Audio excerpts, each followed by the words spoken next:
يا محمد طار لا جالك مجال، اضرب بدفك وجر الحونها، اقبلت مثل الفرس عنق الغزال،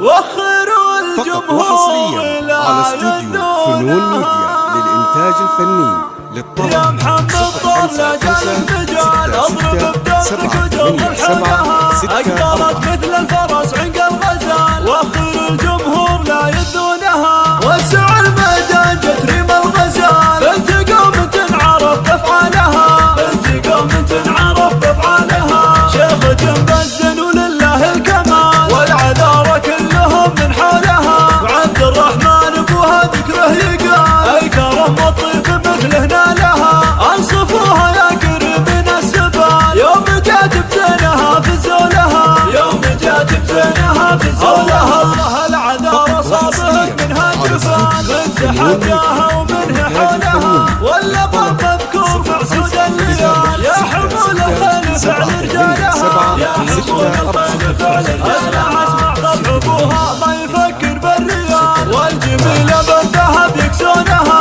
هذه ريم الحسن يا حسن الدلال، كايفة في حسنها وفي لونها، عزوة اخوان يهدون الجبال، والمراجل دايم يرقونها، فعل جد وفعل عم وفعل خال، كلهم يوم الملاقى دونها، كلهم يوم الملاقى دونها، يا محمد طار لا جالك مجال، اضرب بدفك وجر الحونها، اقبلت مثل الفرس عنق الغزال، وخر الجمهور لا يذونها، وسع الميدان جتريم الغزال، بنت قوم تنعرف بافعالها، بنت قوم تنعرف بافعالها، شيخة